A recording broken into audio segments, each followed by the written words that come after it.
কলকাতার জীবন্ত কালী শ্যামসুন্দরী মা। সময়টা বড়ই কঠিন ছিল মায়ের জন্য।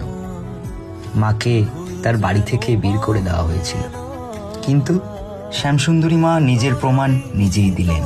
মা ভক্তকে স্বপ্নাদেশ দেন, ভক্তকে আদেশ দিলেন মন্দির নির্মাণের। ভক্ত ভালোবেসে কোটি টাকার বসত বাড়ি দান করলেন মায়ের জন্য। মা সত্যিই কথা বলেন, মা ভক্তের বাড়ি যান। মা শ্যামসুন্দরী সত্যি জীবন্ত, এটাই তার প্রমাণ। মায়ের নতুন মন্দিরের নাম শ্রী মন্দির। এই মন্দিরে যারা মাকে দর্শন করতে আসবেন তারা কখনো বাস্তুহারা হবেন না। এবার বলি আপনারা কিভাবে আসবেন।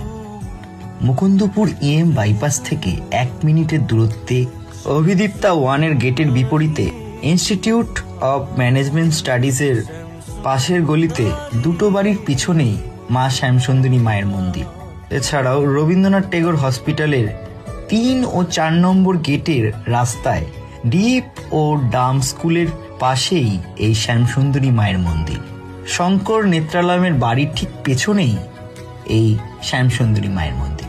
যারা ট্রেনে আসবেন শিয়ালদা থেকে যাদবপুর নামবেন, যাদবপুর থেকে অটো করে অভিদীপ্তা গেট 1-এর ওখান থেকে 1 মিনিটের দূরত্বেই শ্যামসুন্দরী মায়ের মন্দির।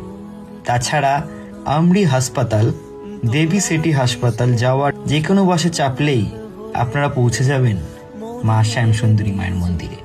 আর আরেকটা কথা, মায়ের নতুন গান আসতে চলেছে কিছুদিনের মধ্যেই। সবাই ভালো থাকবেন, সুস্থ থাকবেন। জয় মা শ্যামসুন্দরী। বীরভূম ক্যানভাস ও ওয়াহুগলি পেজকে ফলো করতে ভুলবেন না।